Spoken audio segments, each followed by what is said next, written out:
Good afternoon, everyone. This is Paul, and welcome to today's presentation, Probabilities in Technical Trading. This is going to be a good one. I think you're really going to like this one. I think hopefully you like all of them, but I'm sure I do a lot of these, and there's your favorites and your not so favorites. A lot of times the most important ones are kind of the soft topics. The last couple I did were soft topics, and I promised you a highly technical one this time, and this is going to be highly technical. Probabilities in technical trading, the name may be a little bit confusing. I'm talking about that third leg of the stool. Let's go to this next slide here. Technical trading, this is about that three-legged stool concept. Now, there's a concept when you say technicals in trading, or I'm sorry, probabilities. When you talk about probabilities in technical trading, it could refer to the concept that there's all kinds of statistics out there about trading, which I think are very good things.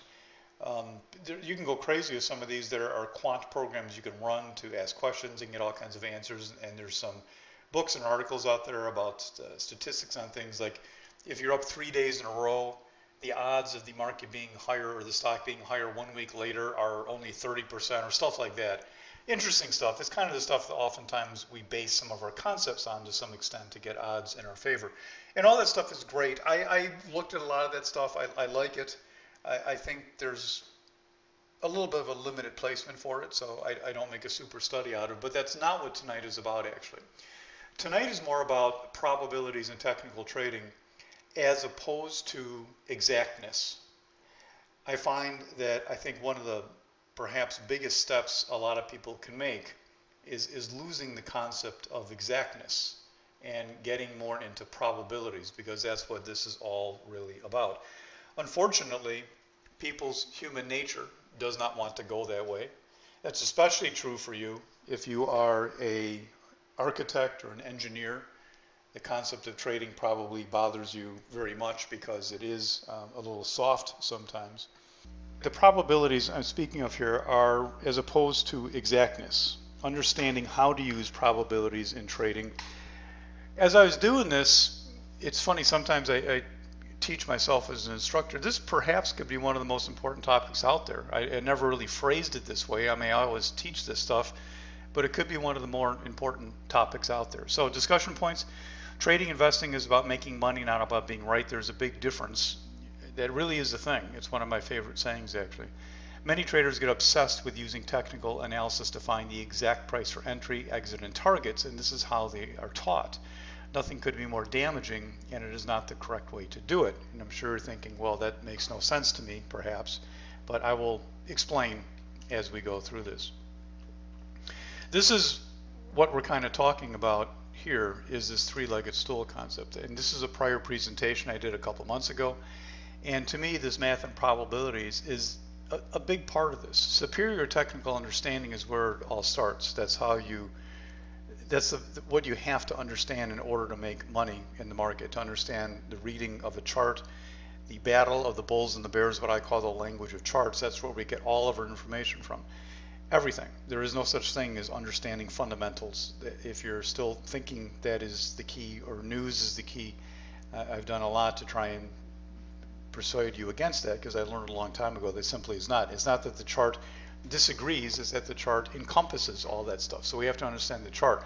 But once people understand the chart, they still have trouble sometimes because they don't understand what it is they're supposed to get from technical analysis. And I think maybe that's part of what I want to talk about tonight.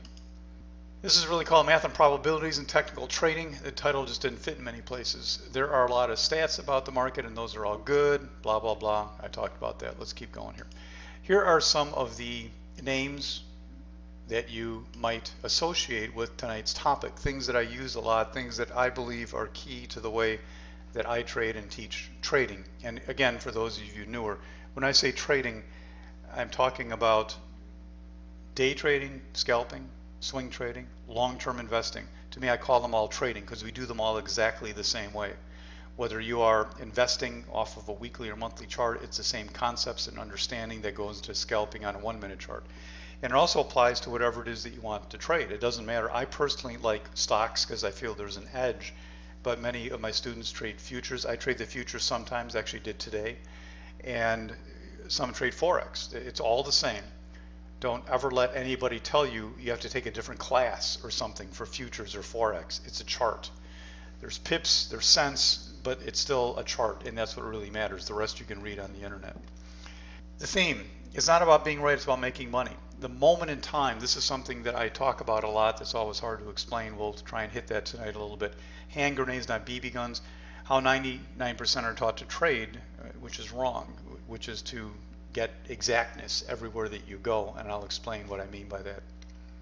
The best way to approach this to show a trade and talk you through it, then discuss the topics and the prior slides. You're going to like this because what we're going to do is, rather than talking about generals, I want to take you through a couple trades and try and just get you in my head as we're going through some of these things. So here was a trade from today. It was shorting the Qs, shorting the market. Didn't really matter what you did, the Qs, the SPY, doesn't matter. And actually, again, for this, I always tell the room, and I use the futures, I always manage the trade from the QQQ because I like to see the gaps in the chart and that type of thing.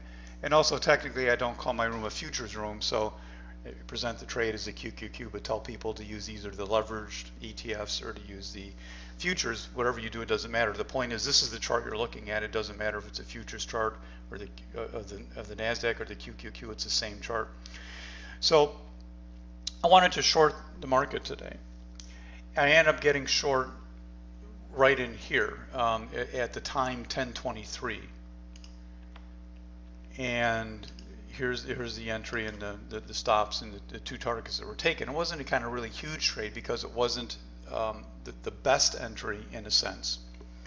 When you have an entry like this, I did not know where the short was going to be today. I knew I wanted to short the market. Did I know I wanted to short the market from this chart? I'm looking at this 5-minute chart. Is that where I knew I wanted to short the market today? And participation here, if you can do it kind of quickly, would be helpful so we can get through this.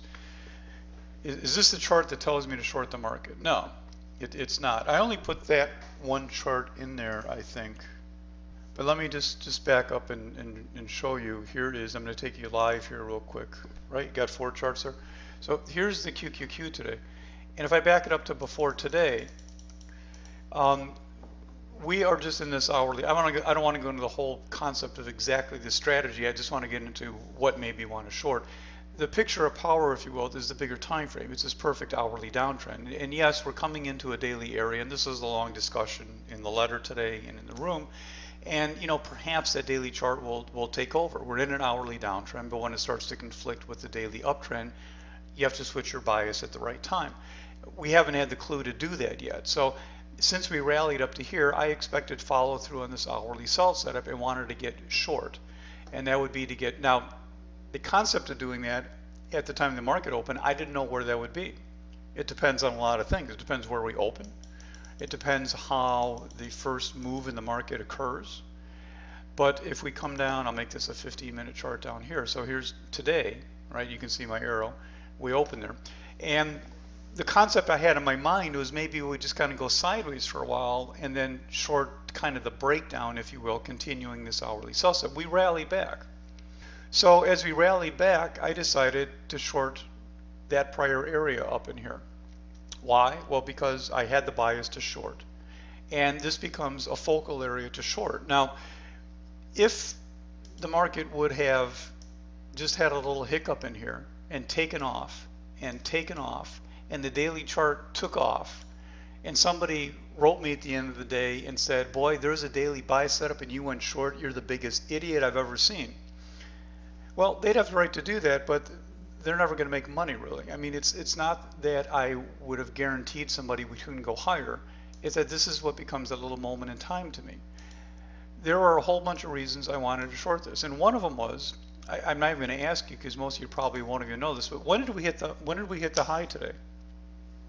When did we hit the high today? 10 o'clock reversal time. 10 o'clock. 10 is really 10:10, 10 to 10:10. You go back and look at the chart. Just go do it on your own. Have some fun and email me if you're shocked and amazed. You draw a line through 10 o'clock and 10:30, and you tell me how many times you just drew a line through the high or low of the day, or at least the morning until late afternoon. You will be shocked and amazed. So that was a big part of it. Now, if we go back to the chart here, there are Well, that's what I was just getting to, Stephen. There were three possible entries I could have done in here. I could have just simply shorted the second this turned red. I could have shorted the minute that we did this little, what I would have called a retest up in here. And what determines the entry you're going to have? Well, a whole lot of things go into determining the entry. What do you think the odds are that you've picked the top, and how much confirmation you want to see?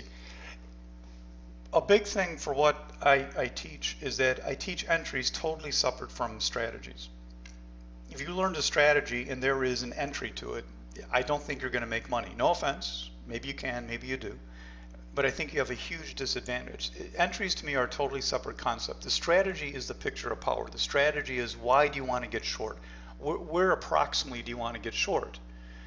And then we come in with an entry, and the entry does all kinds of great things for you. I know the entry sets the reward to risk and all that great stuff, but the entry also keeps you out of trades if you're not sure you want to be in the trade. The entry can also get you an incredible trade if you really are sure of exactly where it is. I didn't feel I had the precision today to go right here. I probably should have. Let me ask you all a question. If you go back and look, let me take you back to the chart real quick because I didn't point this out. We ended up rolling over just under yesterday's high. What if we would have popped at 10 o'clock above yesterday's high? What would the strategy be now, everybody? What would the strategy be now if we popped above yesterday's high? We didn't. We stayed under it. But what if we popped above? Anyone? Everyone? Quickly. Yeah. Based on this chart pattern, it wouldn't change a darn thing. Right. Wouldn't change a darn thing. Well, who taught you that if you take out yesterday's high, you're long? It's not true at all. It's not true at all. I want to see what would happen. Maybe, I mean, naturally, if to some point, if you went too far, but where I drew it, if we just popped above yesterday's high, if you rally, where am I? If you rally, folks, from here up to here, guess what? You're sideways. Period. It doesn't matter if you go above or below or whatever. That's what the point is of today. See, everybody in the world that comes to trading, everybody wants to hear, Paul, give me the number.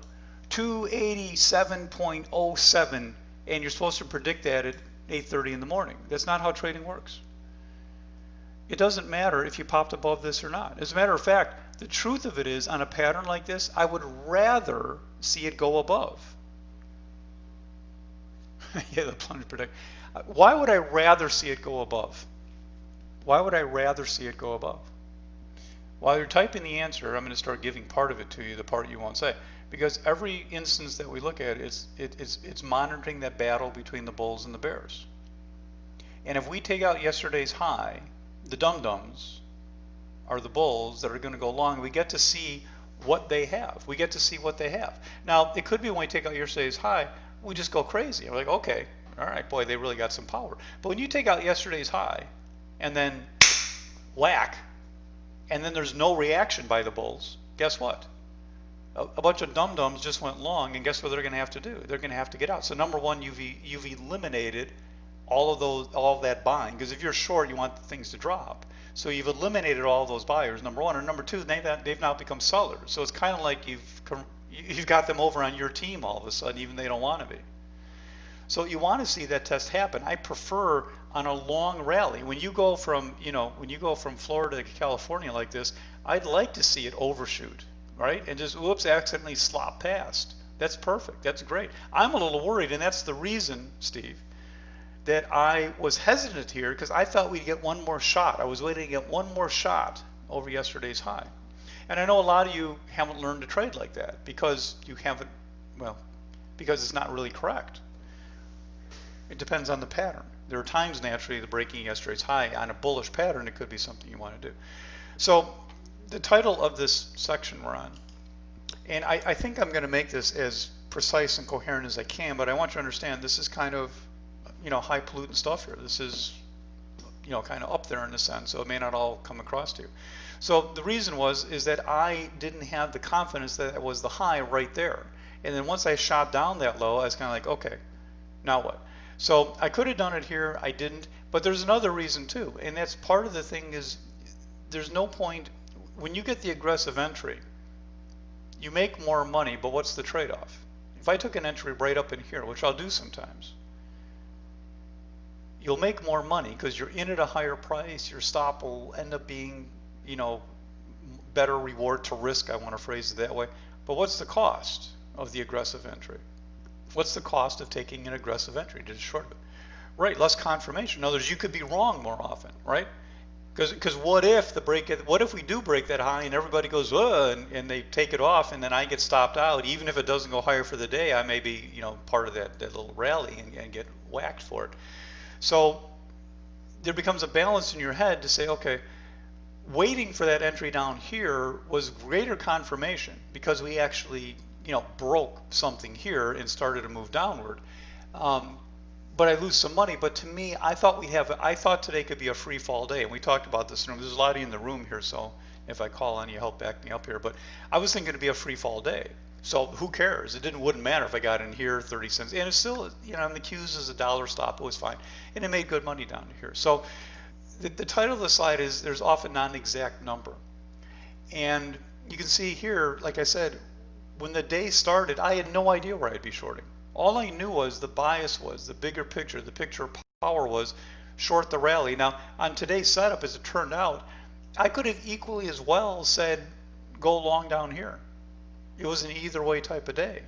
The only people that lose ferociously and continuously are the ones that go long here. See where I'm pointing? Or the ones that get short here because we broke. You notice here, guys, everybody? Did you see this? We broke yesterday's low. Do you see that? What's the reaction to breaking? And all you up here said get ready to go long. Did you want to get short here? After falling from 3,000 miles in the air and hitting, you want to go short here? You see what I'm saying? We broke yesterday's low. But that's exactly what you want to see to go long. Now, I chose to be one directional here and just look short today. So it's an area, and then when you get to that area, you have to find what you want to do. The entry is a separate concept. There's different concepts to use for your entry depending upon the goal you're trying to achieve and what the target may end up being. So that begs a question though. When you go long or short, or take a target long or take a target short, or when you change your stop, what? Change your stop? You're allowed to change your stop? Or if you change your stop, what are you looking for? What is it? What is it that is doing it? And if I just said that we're not using an exact number, when we rallied into this area, what is it that gives me the entry? What makes me say? Now, where people get confused sometimes is because when you end up placing an order, you have to give it to the penny. You have to. I mean, that's just what you have to do, right? You can't put it in an order in your trading platform that says, well, I want to go along somewhere between 262.50 and 262.80. I mean, it doesn't work that way. You got to pick a number. But that number you pick is just luck, is just random to some extent. I mean, obviously there's some little skill in trying to get the exact number. But the truth of it is, if you think that you're making your money by picking a penny here or there, it's crazy. You can go long. You can wait all day to find the perfect entry long. And the stock could go up 1 penny and fall. Isn't that true? Is that true, everybody? It's not necessarily because you had the wrong entry per se. It's you had the wrong concept that day or whatever it is. So you can never hang it all on just getting the penny. And that's part of the point here. So what is it that makes you say, when you go long or short or whatever, what is it, the question actually isn't written there. What makes you decide that this is the area? And what are you going to use to get long or short? I know for some of you this may be confusing because you're saying, gee, I read this article and you use like this buy setup and you go long over the high of a bar. Well, that's great. You're probably getting killed doing that also, right? So what does it depend on? Anybody have any clues? When we rally from here to somewhere, and I'm saying on the way up, do I get short here? Do I get short here? Do I get short here? What am I thinking about? Get in my head. What am I thinking about? What are the things that make me decide where it's going to happen? Any clues? They're listed on the next slide. It depends on more things that you probably would realize. Good. Other time frames. That's one on the slide. Good, Ralph. Exactly. Price. Yeah, who's in charge? That's good, David. That's actually one of them also. That's kind of indiscreetly mentioned, but that's true. But here are some of them because they have to keep going. How you get there? How you get there? right? What is there when you get there in terms of, is there an effective support or resistance area, and is that resistance area one that you want to break to go short, or do you want to hold to go short? There's a big difference. It depends if it's a thick area of resistance or if it's a little single prior pivot high type of thing. Where it came from. What did you have to do to get to that area? In other words, there could be a very weak resistance area here. But if you rally across the country to get there, guess what? You are weak when you get there. And by weak in technical trading, we mean that we have exhausted a lot of buyers to get there. So otherwise, maybe slightly irrelevant resistance areas may become more relevant because we've exhausted buyers to get there. Does that make sense what I'm saying, everybody? Some of these things? Well, in what time frame, Bob? Yeah, I just said that, John, if you were late. I use the futures, and I just said I like to just monitor the trade and judge it by the QQQ, but you can go long or short any of the leveraged ETFs you want. That's all great. It's all the same thing. It's all just math. That's fine. It depends on the confidence of the chart. In other words, when I decide I'm going to short here, it depends on those other time frames. It depends on my confidence level. When we rally from here to here and I have a bearish bias and it's 10 o'clock reversal time, all those things help build my confidence as to what's going to happen. And that's why when you look at all this stuff, everybody, can you see how there is this, for lack of a better word right now, this somewhat subjectivity? I mean, I don't want to call it subjectivity because when you learn this, it's not all that subjective. But there is a lot of stuff that you look at rather than just some of the ways that people learn and that tendency to want to find exact prices all over the place. I got to keep moving on here. There is often not an exact number. Continuing on, to think otherwise is just foolish. We have to end up using exact numbers to make trades because one has to be picked for an entry, stop, or target. But to think this is how trading works is wrong. Anybody know who this guy is? I'll give a free DTS t-shirt when they come off the press to the first person who identifies that person. There will never be DTS t-shirts. Exactly, Fibonacci. And I think you even spelled it right. That's Mr. Fib, that's right. I was kind of disappointed when I saw his picture. I don't know why. I was a little let down for some reason. But anyways, this is Fibonacci. When I teach the class, I say he's a good guy. I always say that, don't I, when I teach class? I always say Fibonacci's a good guy. I'm not going to make fun of him, really. He's a good guy. And when I explain things, I teach retracement concepts as part of the language of charts. That's kind of what I call what I teach, the language of charts. It's good stuff. Okay, here's how I explain retracement concepts. Ready? Sorry, put Mr. Fibonacci on hold there for a moment. This is today. This is AES long, and I don't want to walk you through the trade. That's not the point of this. The point of it is why it was on the watch list at all. Well, it's because it was kind of a near perfect little uptrend, and I just happened, again, as I was throwing this together, I ended up doing most of it this afternoon. I just kind of looked at my screen and hey, there's a perfect example for retracement type stuff, right?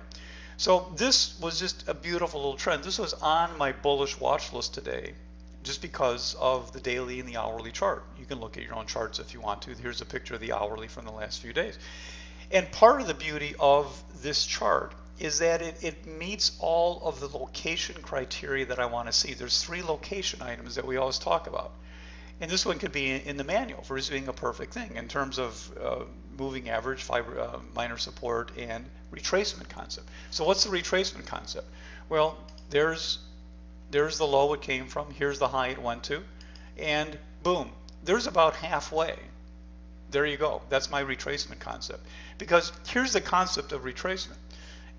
If you're going to tell me that this is a strong stock and it's going to keep moving up, what do we expect to see from a strong stock? Let me ask you guys, what do we expect to see from a strong stock?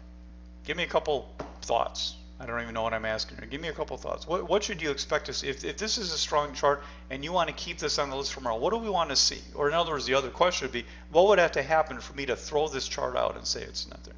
Nah, I don't care less about volume. Volume has nothing to do with it. Matter of fact, in this chart, if I started to see big volume, it would become a little bearish actually at this point, right? Right, okay, a higher high, right, Julie? I'd want it to continue the uptrend, in other words, without getting too technical on what the definitions are. But, right, I want every rally to be a little bit higher. and that every pullback to maybe not go as far. In other words, I want to see people. I always talk about like in the Florida swamps, like you ever see those videos where they hang a piece of meat over a swamp and the alligators are all jumping up? You can only lower the meat so far, and those alligators are going to snap it. You know what I mean? And especially if they're competing against each other. If there's only one alligator, he'll let it come down lower. But if there's 5 of them jumping, they're going to get up there higher and get it. And that's what you want. Is you want people to keep forcing it higher because they're fighting for it at the bottom, right? But here's what it is. If this is such a strong stock, why did it pull back? Why? Here's the move up. Why did that happen? If it's a strong stock, shouldn't everybody just be buying it? How can you buy a stock when there's people selling it? It makes no sense. Profit taking, exactly. What kind of profit taking is always the question. Who is selling this stock? There's 2 answers. Who's selling this stock, everybody? There's 2 answers. And I don't mean shorting, forget that. Just people who are long, profit taking. Who's selling this to take profits? 2 answers. Intraday, maybe that kind of aligns with one of the answers, previous buyers, okay? Yeah, well, it's always, by definition, you have to be a previous buyer to sell it for profit, right?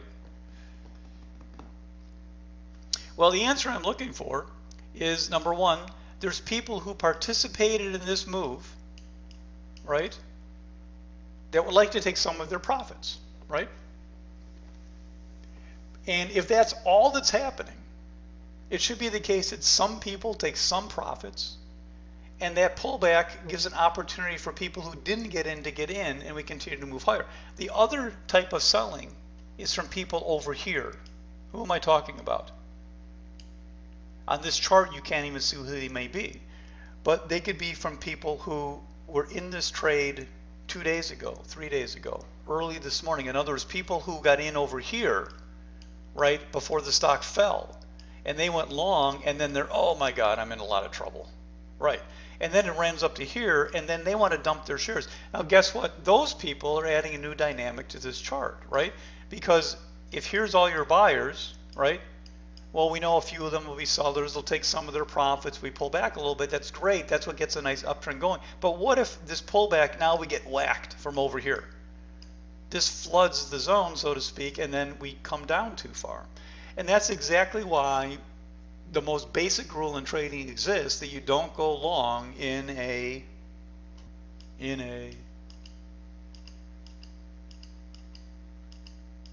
downtrend. Yeah. Because if that pattern looks good, but guess what? If you came from this, do you see the problem now? Somebody got long here, stock collapses, they were getting a cup of coffee, or if it's overnight, they were overnight. Stock gaps down, collapses in the morning. They're sitting there like a DITH. It's not DITH, it's deer in the headlights, right? And now they're down 3 times the amount of money they need to be down. Who in this room has been down 3 times the amount of money that you're supposed to ever be down? Type a 1 on the screen. If you're not typing a 1, you've never traded, or you're just a liar. Yeah. And when you're down that much money, what do you want to do? You just want to get your money back, right? You just want to get your money back because you screwed up. You screwed up big time, and you want to get your money back. So when do you get your money back? On these rallies. And this is why these charts like this become problematic, and that's why it becomes so important to get a full understanding of what resistance is and the way you evaluate resistance, and when you should have a better shot at having a clean move, and when you're going to get whacked like this. Okay? Good talk, Rusty. Where are we? Oh, so, well, that was AES. That's not really relevant. The point is, why was it on the screen? And I ended up getting in. Basically, it's just an hourly buy setup that happened today.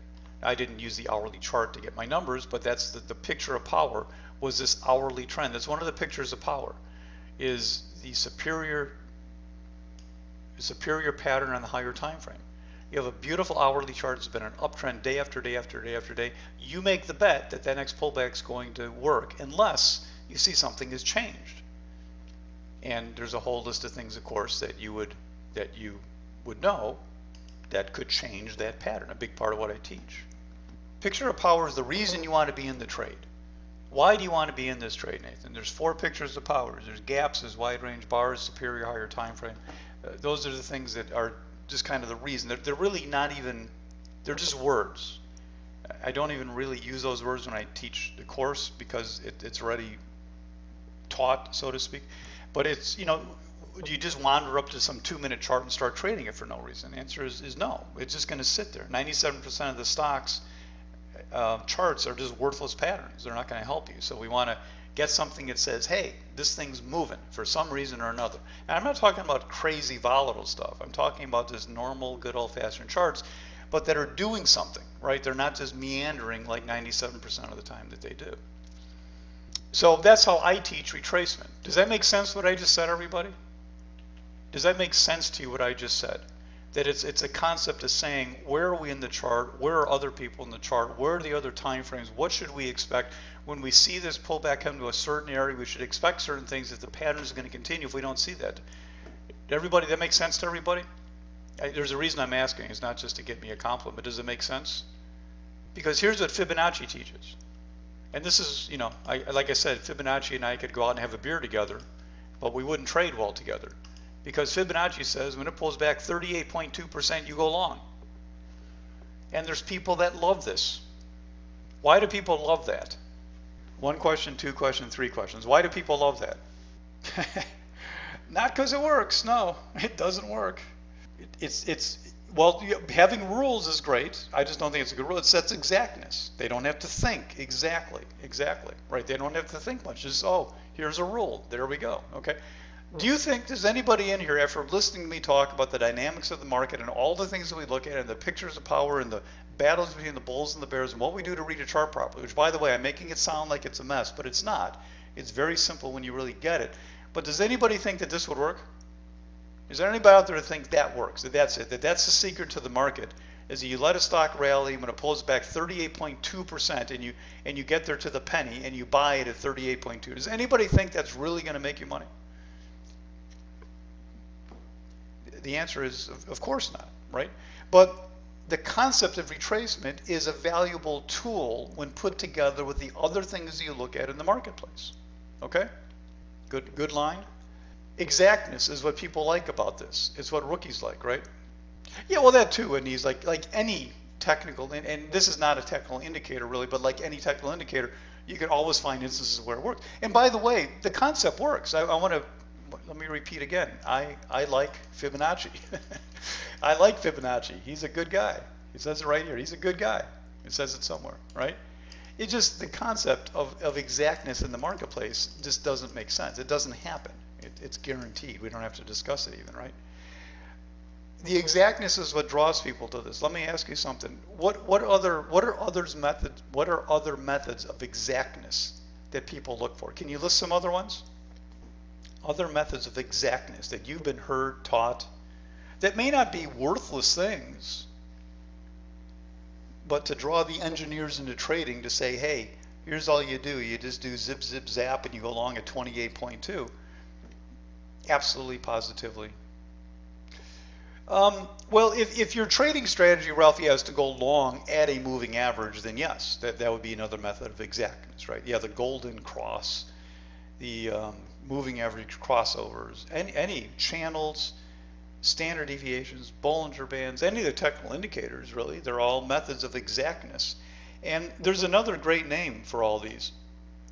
Anybody know another name for all of these? At least it's a name that I would use for them, because it's a name I want you to know and understand, because I think it's the other side of most of these, right? They're indicators. They're all lagging, yeah. But there's a book by Nick Darvis called How I Made $2 Million in the Stock Market. It's a fun book to read because you can sympathize with what he went through. But these are all methods of the Holy Grail. It's a term I like to use a lot in trading because I think it's one of the worst things out there for traders. The Holy Grail is this thing that you go searching for, right? It's this thing that you go searching for that says, well, here's what, where people turn to the Holy Grail. When do people turn to the Holy Grail?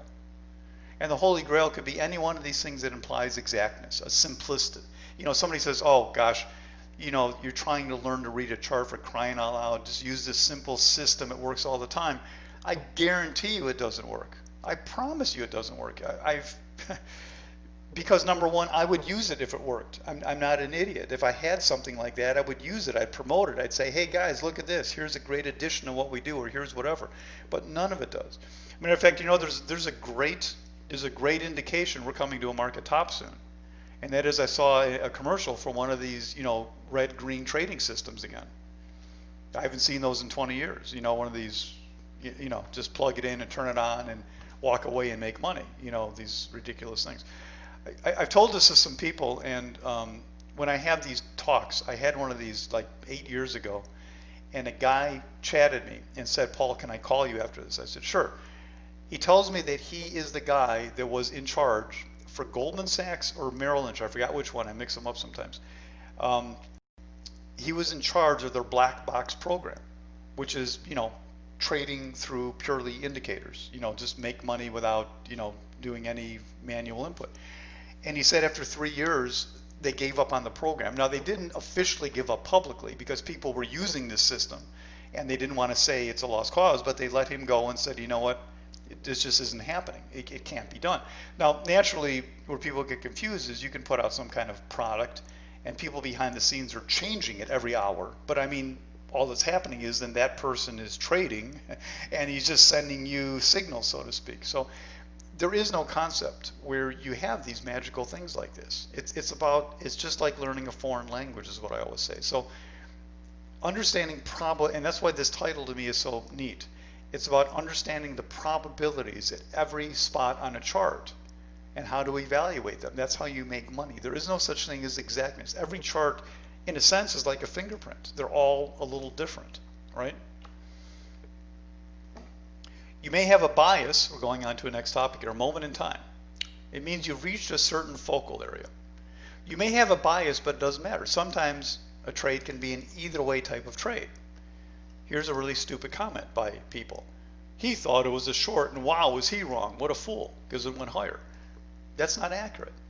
There are crossroads on the chart, and that's where I like to find, where time frame A means time frame B, and we're either going to drop like a rock or go flying higher from here. And that's what I mean about like a picture of power, a superior higher time frame, is finding an area where something's going to happen, where people are trapped, where people want to get in, where people want to get out, whatever that is. Naturally, it helps to know the direction. I'm not saying that we're just, directionless blind people. Most of the time we get our best odds from understanding the direction. We play a trend or whatever it is. But a lot of times there's little moments that set up where you look at the chart and you say, you know what? I'm not going to guarantee you that that goes lower, but if it does, I can make a lot of money. Does that comment make sense like that, the way I phrased it, everybody? I wouldn't guarantee you that's going lower, but if it does and I get short right here, I'm going to make a lot of money.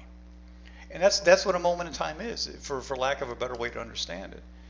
And here is the example that I picked out. Again, these are all trade-based examples to try and show you it's not just words tonight, it's stuff. And you might have seen this because this was the trade of the week. I already had kind of picked this chart out and I liked it for the trade of the week, so you may have seen this before. But this is a short on Friday. So this is a stock, this is the daily chart, and I'm talking about this red bar day. See that red bar day? It had gapped down. I think an arrow is going to pop up there. Yeah. So it gapped down, and so that's the day we're dealing with, not really relevant. It gaps to here. It had a wild move the first couple of minutes, and then it rallies, right, and then it rolls over, and it comes down to here. Now, for reasons I don't want to go into too much, I could not short this anywhere through here.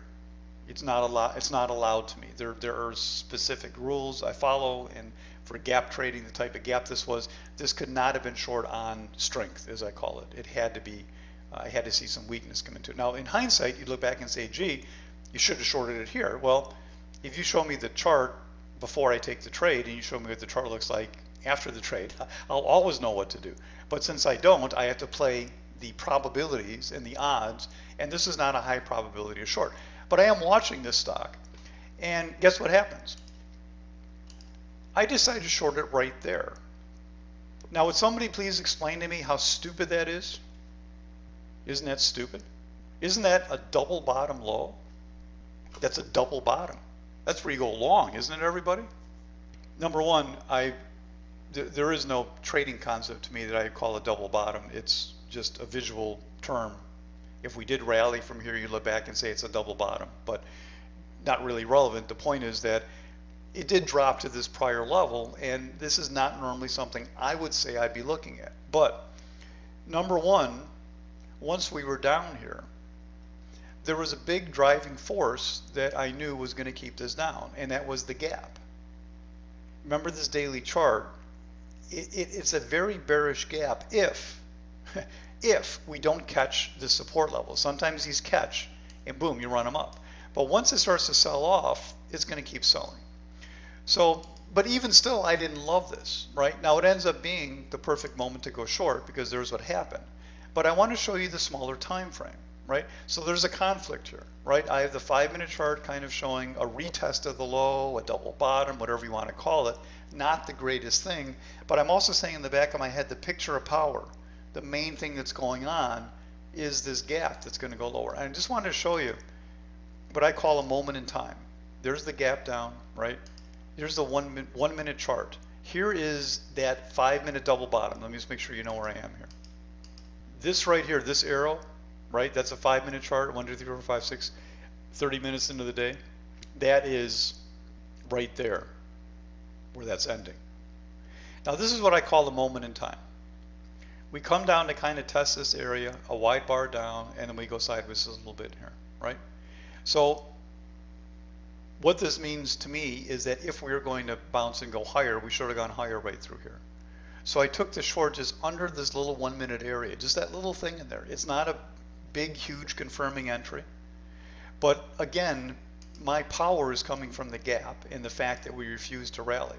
Now, again, when you look back and you look at this chart, you said, Paul, you could have taken 6 better entries. Well, not true. In hindsight, they're better, yes. At the time, they were low odds because when I was right here, I would have based on my chart knowledge that it would have gone higher. But look what happened there. We consolidate. This is a big part of the trade. We pop, and guess what? How did the bears react to that pop, right? If you can cover up everything to the right of right there, doesn't that look kind of bullish? We hit a prior low, we bounce, we consolidate. That's a formula to go long. Why didn't it work, everybody? Why didn't that chart go higher there? I've told you the answer 5 times already. Why didn't the chart go higher there? Yeah, exactly. The picture of power, the gap. Down here, this gap becomes terrible. So once I see the bears take control, and this is what I keep saying when I talk about, you're watching the battle between the bulls and the bears in every relevant focal area that you care about for that. No, the moving average KP has nothing to do with anything on this chart. It's completely irrelevant. I can't even let you type that on there and get away with it because it's completely irrelevant. This stock gap down, the moving average is playing catch up. The moving averages are not magic. The moving averages are there to help guide you on the trend. They're completely irrelevant. It happened to happen right here, but that's nothing to do with it.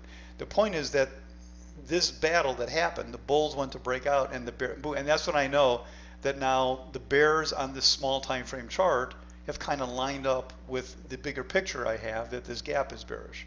So boom, we fall, and I take the entry right in here. And because it was this moment in time thing, I went with that really snug stop, which I don't do a lot, which is just kind of over this top. So it ends up making a lot of money. Whoops. And since it was a gap, I figured it could run all day, took it to the end of the day. Boom. For at least half of it anyhow. All right. So that's a moment in time. Finding an area. Use the chart in multiple time frames. But once you get to an area, in other words, use your picture of power, use the chart, use multiple time frames to determine whatever's going on, that here's your area, right? Here's the area that you care about. Here's the area that the test is going to happen, right? Then what do we do from there? Well, then we get as exact as we can by looking at the battle between the bulls and the bears to find that exact area. This is what I just did on that last chart, if that helps you. Would you use some volume? No, not on that chart, David, not at all. Volume completely irrelevant. That doesn't even cross. Volume has 3 uses, 2 of which are very important, only 1 of which is really extremely tradable. 2 of them are kind of tradable, 2 of them are important. 1 of them is the magic one. But on that chart there, my eyes wouldn't even be drawn to the volume at all. Wouldn't even be looking at it. Because big volume on that little breakout, that doesn't, what would that mean? Would that be bullish or bearish? Don't even know. If you're looking at something and if the question is, what would you do? And your answer is, I don't know, then why are you looking at it? Because I don't even know what big volume would mean in that case, right? No, care less. Not going to help you whatsoever. It's the battle of the bulls and the bears, period. So there are many things you can use. Here's an example. This can be to find an entry, an exit, a trail, to change a stop, whatever it is.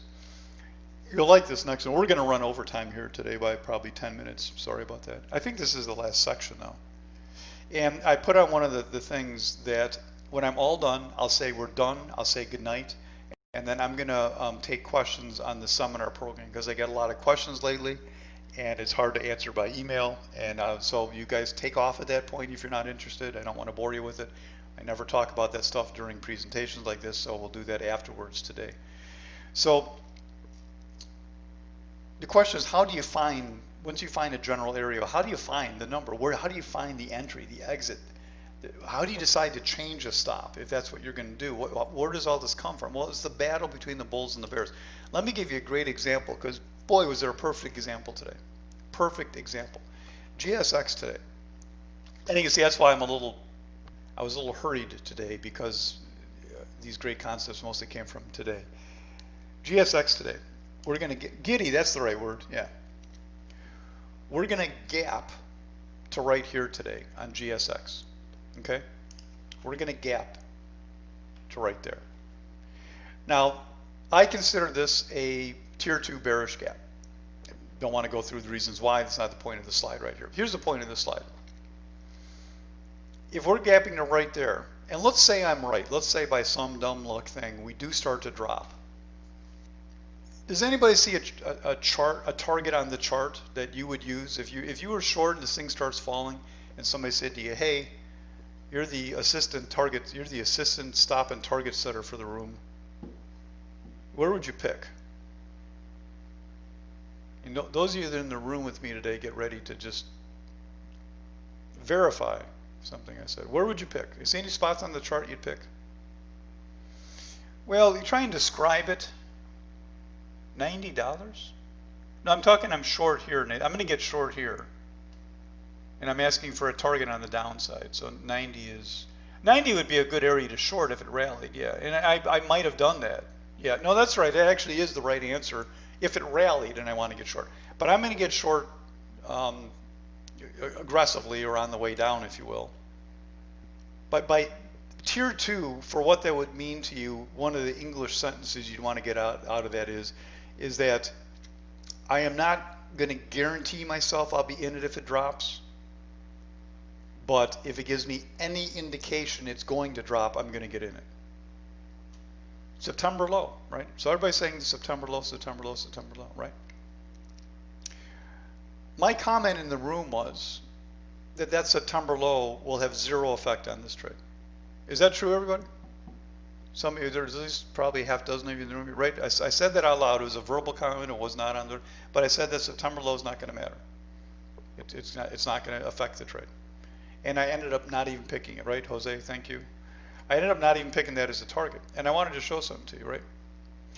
It's not too far out. It's again, well, Glenn, you're in the program. I think there's 4 criteria to look at. Well, maybe you're asking a good question. It's not that it's too far out. It's what has happened since then in the way that we got here. I just simply don't think that this has become a relevant area anymore. In other words, you call that support, I'd have to ask, I'm not talking to you, Glenn, I'm saying to any of you, if you think that's a target, you're saying it's because it'll get bought there. Who's buying it there? Why is that support? It's support because somebody has to buy it. Well, who has to buy it there?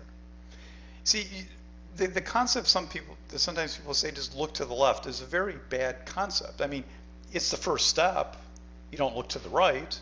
If you could look to the right, that'd be the best thing to do, but you can't. But just simply saying there's something there, therefore it's support or resistance, is not true. It's just not right. There are 4 specific things you have to do to evaluate what's there. So, anyways, you can see, we went right through this. Yeah, but here's the problem, Glenn. And you're right. So, somebody has to buy it. Somebody would buy it here, only because they shorted somewhere. But look what they went through. Are you going to tell me that somebody is still short way up here? See what I mean? I mean, you rallied above this pivot, and then a second pivot. I mean, who realistically is still in that, right? But that's the point I'm trying to get to everybody is, you can't just look over and say there's something there. Now, there's this thing called self-fulfilling prophecy, right? Where guy number one says to guy number two, oh, gee, maybe it'll bounce there, so he buys 10 shares, and because it bounces a penny, somebody else buys 20 shares, and so I mean, you get that bounce, but it's just a temporary effect, and then it's gone. But let me show you, just for fun here. This is a great great three charts coming up, so I'm going to go past time here. That number,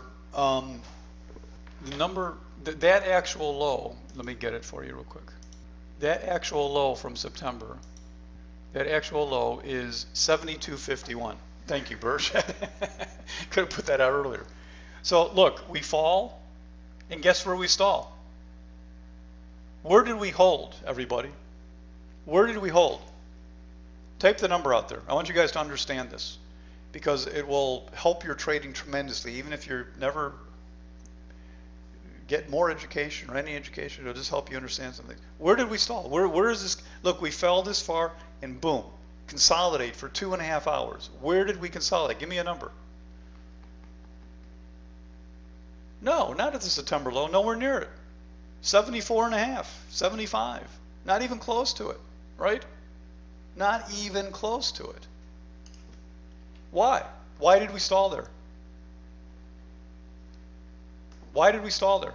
Didn't even reach the September low. Didn't stall at all. Why? Anybody? There's a great answer to this. It'll help your trading tremendously to understand this. Why did we stall there? I sound fired up tonight, don't I? No. Just, yeah, it's a 38.2% drop. It probably is. That'd be funny if it was, actually. No, because we just did. There's no way to know. When we're up here, there's no way to know. There's nobody on planet Earth, nobody with floor pivot levels, and nobody with this, and not even the market makers, nobody on planet Earth knew we would stall there. The only person that maybe did was if there's somebody who had a 500,000 share buy order at 74.25. Maybe he knew it, but nobody. It's just where the balance happened. There's this balancing act. We started the day, there's a scale. We started the day with a ton of bears and no bulls, right? So we fall. Every time we sell, we lose a bull, we lose a bull, we lose a bull. Every time we drop, we gain some dum-dum who thinks this may be a good buy. So the scale starts changing. It's the battle of the bulls and the bears. The chart is made every day. It doesn't always react to pre-prescribed areas that we think it's going to react to. And that's why you have to monitor these areas all the way down. And guess what? You're really going to love this one. Guess where 72.51 is? There it is. Everybody help me out. What was the reaction to the September low in English words? If you know Spanish, you can put Spanish too. What was the reaction to the September low? 0. If you know Spanish, it's nada. Nunca, nada. Zilch, sein, whatever else. Nothing. No reaction whatsoever. Why? Because whatever happened was taken care of right here. This is what we call a pause. It's a pause that refreshes. We just fell right through it. So how do you take targets? Paul, you're trying to teach me something, and now you're telling me that the spot on the chart is completely irrelevant. How do you take targets, everybody? Same chart, that's a 5-minute chart, same stock. Let me go to a 1-minute chart. 1-minute chart. Can anybody see 2 spots on there where you would want to take targets? Give me the approximate time, because the time is down here. Anybody see anything about this chart that would say target? And you may be saying, Paul, show me the other charts. Well, the other charts are not relevant, right? Because I just showed you a daily chart, and the number on the daily chart was completely irrelevant. So how do you take targets on this? 1445-ish. Boy, would that be a great spot to take a target. Guess what? I did. And the 2 o'clock spike down. Exactly. Guess what? Those are my 2 targets. I took 3. I took a cheap one, There they are. They're right here.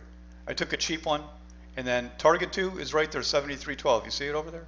Dupe, 73.12, right on this red bar coming down. Boom. That's what you do. Why? Because it was acceleration in this downtrend. Now, if you're not really a trader, if you're a mathematician, you say, well, Paul, that's not very good. Why did you take that target at all? Why didn't you wait for this one? Why did I take this target and not wait for why did I not wait for all of it to come to here? Seems to me, looking back at the chart, anybody that knew their charts, they would have waited till 2:45 and taken the whole thing. Why didn't I do that? I'll give you a hint. What's the title of tonight's presentation? Right. Because I don't know I'm going to get this low. I don't know what's going to happen. I do know that after dropping this much and accelerating that hard, that could become the low for the day. So I want to get some profit out there, right? So I sell some, I wait and watch, and guess what happens? The bulls come in and they can't do anything. So what do? I lower my stop to here for the rest of the trade. When we're down here, I lower it to here. When I'm down here, I lower it to here, and guess what? We accelerate. I typed on the screen. What did I type on the screen, everybody? Acceleration plus volume. Now here's where volume does matter. You can't see it. Why is there no volume showing up there? You don't really see it. But there was volume coming in. And what do I mean by acceleration? Here's where you use your moving averages. Here's a moving average. There's a distance to the moving average. Look at this. Vroom. Watch it again. Vroom, vroom, vroom. When you're down 35 bars and you accelerate below the moving average on volume, that's going to be a bottom. It may not be the bottom, but it's where you take profits. So everyone, the purpose of this couple of slides was to say, fine, we use a chart to find areas. But then how do you get exact? You get exact by understanding the battle between the bulls and the bears. And hopefully I just showed you an example of that. Does it make sense what I went through with you? Does it make sense? I'm not saying I taught you technical analysis or you're going to make money. I'm just saying the concepts that you need to understand. Does it make sense? That we can't expect some magical number or line on a chart to be our end-all thing. It's the constant balancing between the bulls and the bears because we just don't know. That chart right here, why did it stop here? Why did it stop in the middle of nowhere? It just did. We don't have to explain it. We don't have to justify it. It's just what it did. Do I always get this right? No. No, you don't all the time. But we play the odds, probabilities, and that's what it is. Was this helpful at all? I feel like in a sense this maybe was too out there, too advanced, so to speak, sort of. Light bulbs? Okay. Well, it'll be out on, video replay. And this might be a great one to watch more than once if you'd like to. So for everybody, I'm not done yet with the presentation. Good. This Friday is the Introduction to Mastering Technical Analysis class. This is for everybody. You will all get invited to this. As a matter of fact, you probably got an invite while we're talking. I think one went out this last hour sometime. So you're all invited to be here for this. This is the first part of the seminar program for the people who pay for the DTS seminar program. They have to attend this, and you guys are invited to this first one. I'll explain on Friday why I do that and what exactly it is. But it is a class. It is a great course that is needed to set the battlefield for trading. So it's not any sales thing. It's free. It's repeated every 6 or 7 weeks. You'll get your invite. All right. Following that, the next day will be the DTS seminar program that you would have to pay for, and that's starting the next day. It runs for 3 continuous Saturdays. So I am officially done at 6:07. I am done with this presentation. I'm going to sit here and give you a quick run through of the DTS seminar program. This is now like a sales thing, you want to call it, okay? And I don't like to call it sales because I don't care if you buy anything or not, but there's a lot of people who have questions or curious. So I want to give you a quick rundown, give you where you can get some information. So if you're not interested, please check out and leave. See you guys on Friday for the class. And I want to now talk about, you're welcome, Ralph. I want to now talk about just a couple of things about learning education in the charts, that kind of thing. First of all, probably for many, and again, I'm always surprised. I think the DTS website is really kind of laid out nice in a sense, but there's a lot of information there. And there is a single document that is the be all and end all for information to the seminar program. So number one, if you go to the seminar page, there's good stuff here. Thanks, Bob. And specifically, if you scroll down to the seminar program, it says, click anywhere for all the information you ever want to know. And you will get this document. This is actually the document that has all the great information on it. Now, before that is the page that is just the seminar stuff in general. On there, you will find a 100-day seminar program schedule. That's not a separate thing. Somebody asked me, is that a different program? It's not a different program. It's not a different class. It is the schedule for the seminar program members to give you a rough, what I think is a fair view of what you need to go through of intense learning for about 100 days. And it's how you should approach it. It would include going through the classes approximately 3 times to really understand. So here's a few things I want to try to get across to you. If you've heard me teach in these classes like I did tonight, I think you will understand from me that number one, this is very learnable, but number two, it's not what most people think, and it's not as simple as most people think it is to learn. A couple of things. Number one, you need to hear a good, well-taught seminar 3 times to really understand it. 3. I'm going to type that on the screen. 3 times. Why is that? Well, it's not because I'm a bad teacher. I'm actually a very good teacher. It's not because you're stupid, because I'm sure you're smart. But assuming you're smart and assuming I'm a great teacher, you only retain 15% of the information of a new topic the first time you hear it. So you need to go through 3 times. And you know what? That's not a negative about DTS. That's a fact of life. Wherever you go, whatever you do, it's just what it is. Number 2, you will never learn from just a video series. You will never learn. Because you need the follow-up. You need the additional comments. You need the coach, which is what I am as part of this, to constantly be there to answer your questions. Google this topic if you want. It is a well-proven concept, and actually it's even been brought to the forefront more because of schools being shut down with all the online training.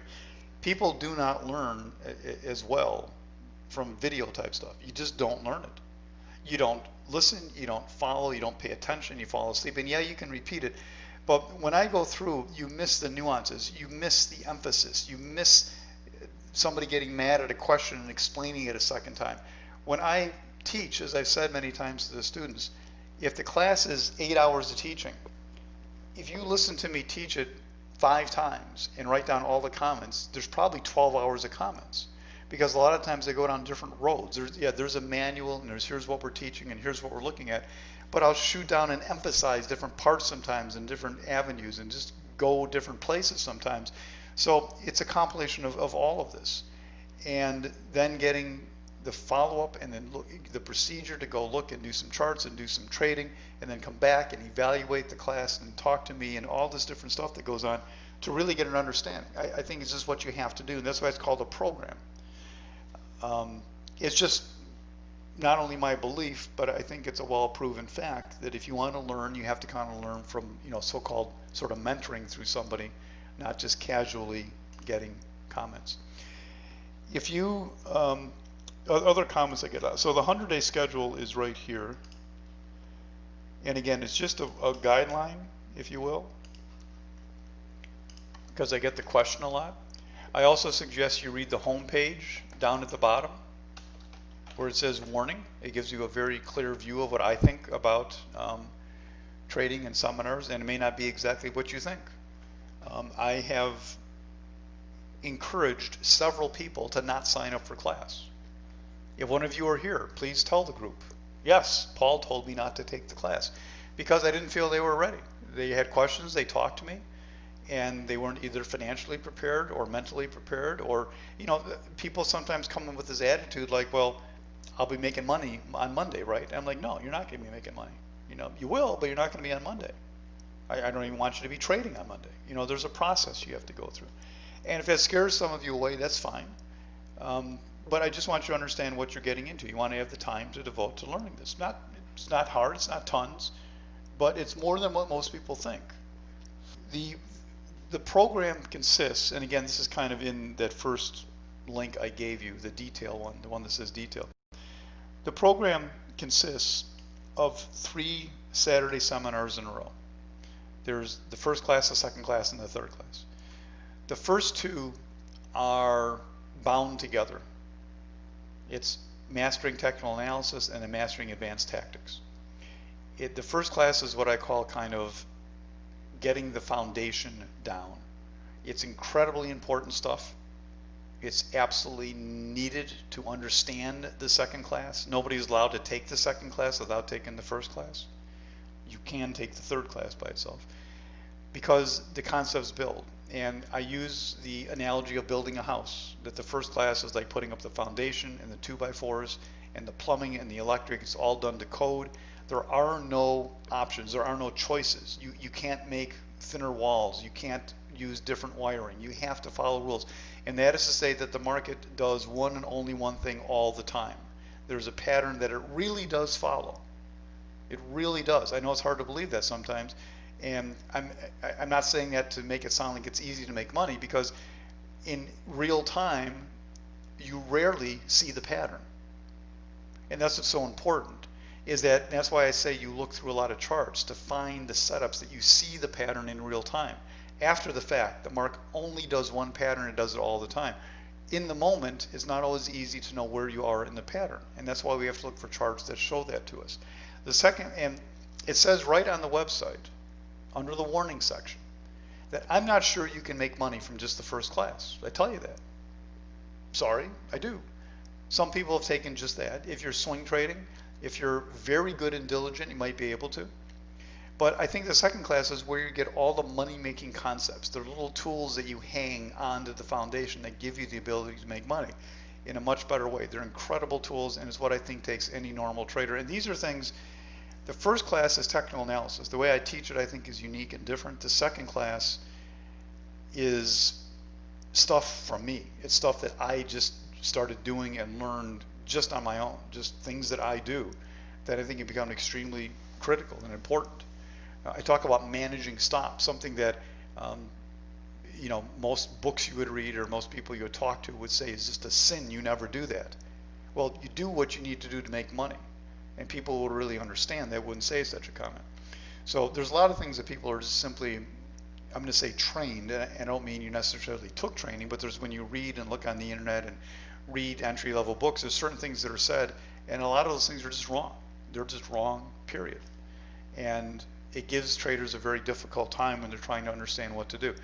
Remember something very important. Trading is very counterintuitive, and there's absolute proof of that. You know what the proof of it is? It's a 2-part thing. Number one, people that come to the market are generally smart people. How do I know that? Because they have money. 92% of the people don't have enough money to bother looking at the market or trading or investing or anything like that. So you're smart to come here. There's another thing that I know about these smart people that come to the market. Does anybody know the second statistic? Everybody that comes to the market initially. Market's piece of cake, market's easy. Go ahead. I've been talking nonstop for 7 minutes. What's the other statistic we all know about everybody that comes to the market? Not everybody, but the vast majority. They all lose. Yeah, they all lose. I don't know what the statistic is, because I don't know what losing means. I mean, if you come to the market and day trade and you make some money but not enough to live on, are you a loser? I don't know. I mean, I don't know. It doesn't matter. The point is that most people don't get it right. And if smart people come in and don't get it right, you know what that means to me? That's proof of what I just said, is that it's not common sense. It's counterintuitive. You have to do things, like what I just told you today. You break the prior day's high and you go short. What? You go short? Yeah, in many cases you go short. But Paul, that makes no sense. Well, you know what? I don't have to justify it to you. Go look at charts. You have all this information in front of you. Look at charts.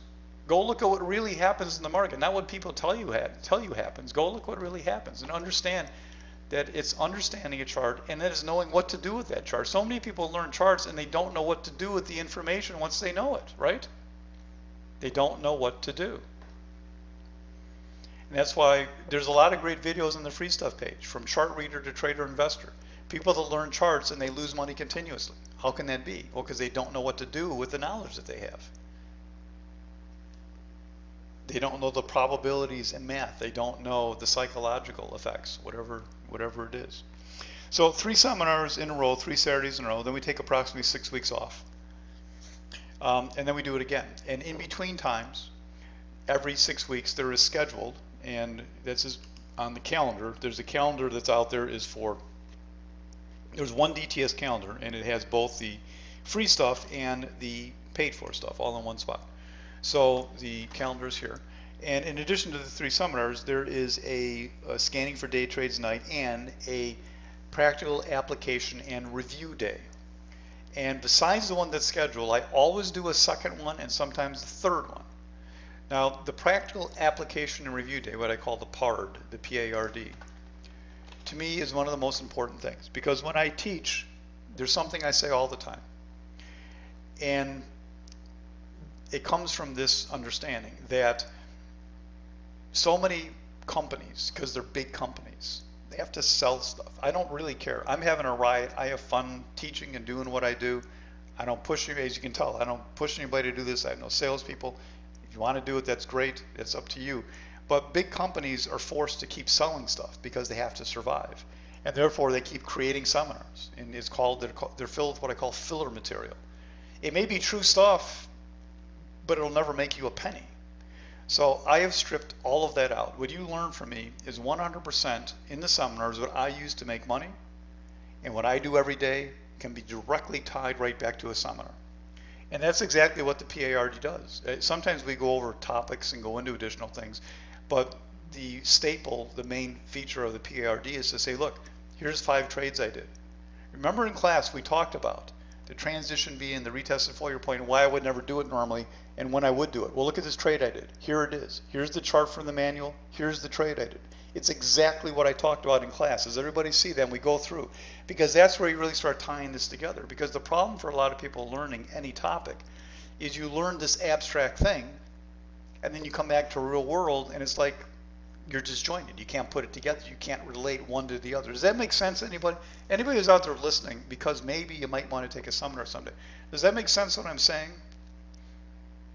That it has to be taught in a spectacular fashion by somebody who can really get across to you and understand all the different nuances, and then to be able to say, look, not just in the abstract, but here is exactly how it applies to what we do every day, and to tie it back and forth like that. So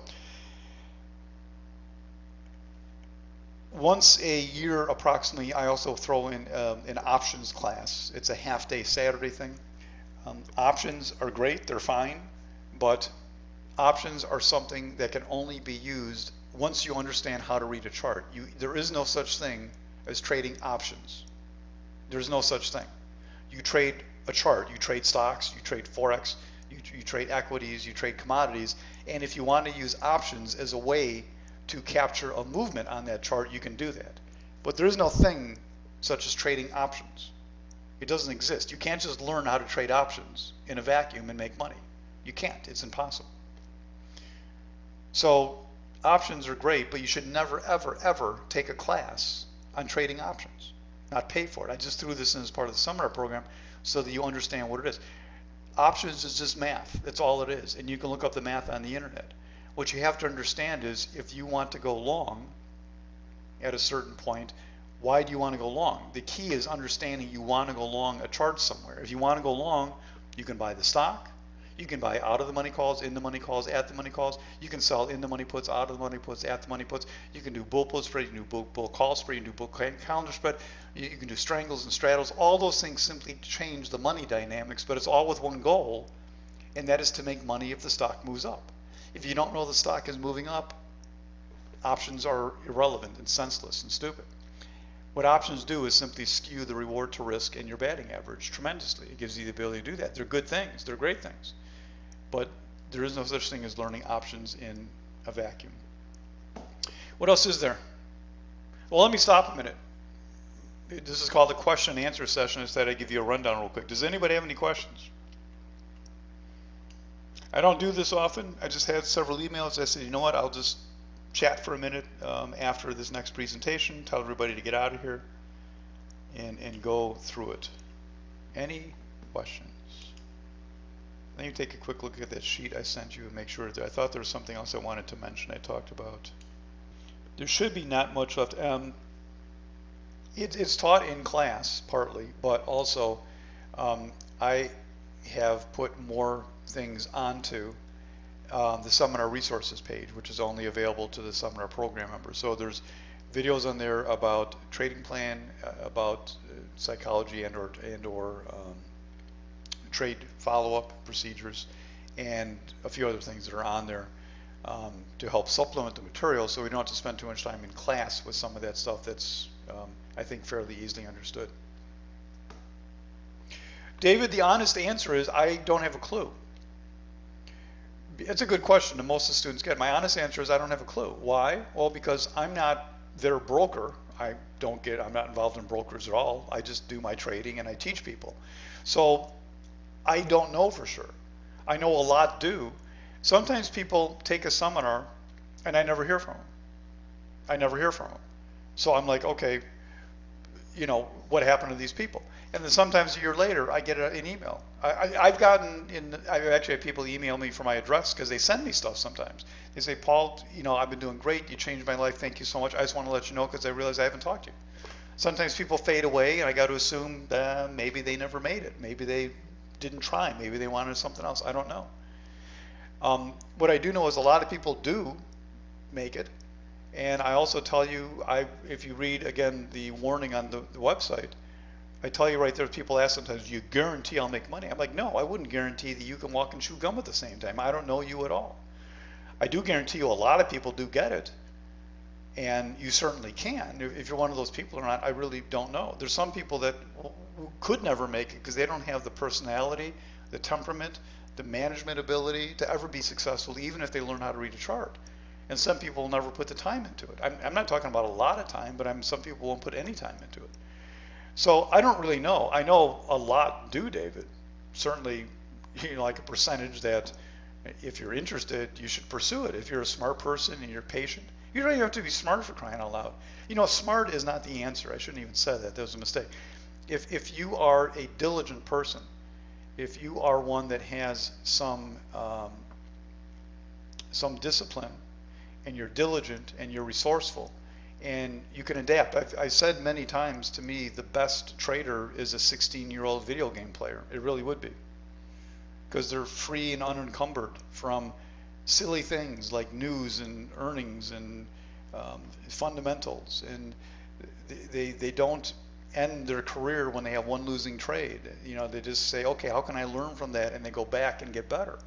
That's what it's all about, right?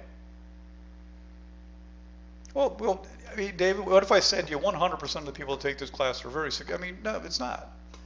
But they can be. And a lot really are. I know a lot are, because there's people, I've had people in the room with me, there's people in the room that have been with me 20 years. There's a guy there 20 years, and there's several there 15 years.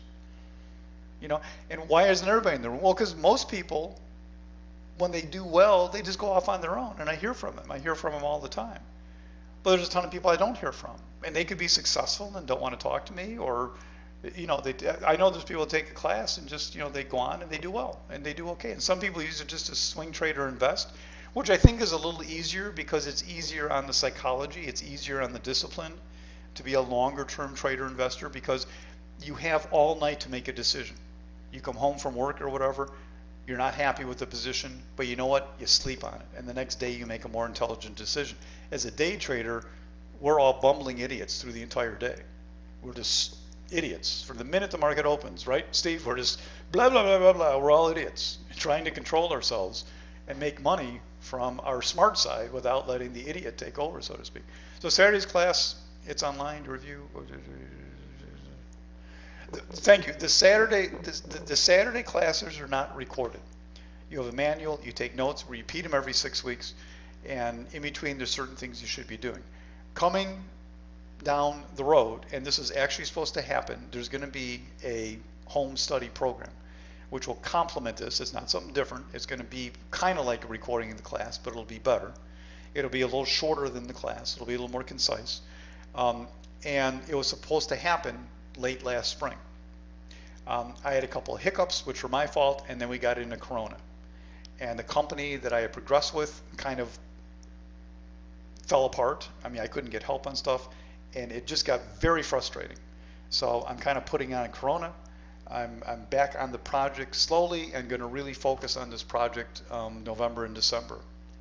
So I expect by the end of the year there'll be a home study program, and it'll, like I told anybody that's in the program or signs up for it, you never get charged anything additional. Once you're in, there's one cost. And that's another thing with companies, it's always get you in at an entry level for a couple grand, and then, well, here's the class you got to take, and oh, here's the class you really got to take. Oh, and here's the grand finale mastering class that everybody really, and you end up taking 6 classes. There's never a penny more you can spend. And anything I add, like the home study program, will be part of it. You never get charged for something new. So that'll be coming. I hate to promise when, because there's been such problems with this stuff. Trying to get it done. So, okay. Any other questions? Yeah, so you want to be there Saturday. Take a note, Steve. Yep.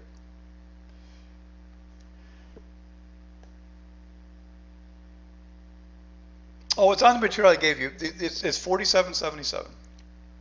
That's unlimited classes every 6 weeks.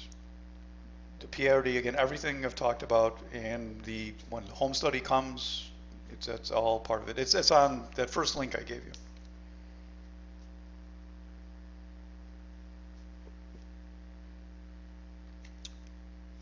The one that says detail by it. It's out there. And again, that detail link, there's a lot of information on there.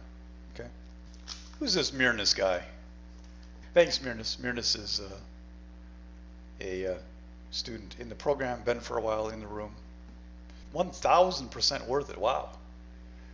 I have to send you a bill to charge you more or something. All right. Any other questions, guys? This is just a little. I rambled on here a long time. Any other? Got to run. See you guys. All right. 10-second warning. All right, guys. Have a great evening, and we'll see you on Friday. For those of you who are coming to that first half class, you're all invited to that. Have a great night, everybody.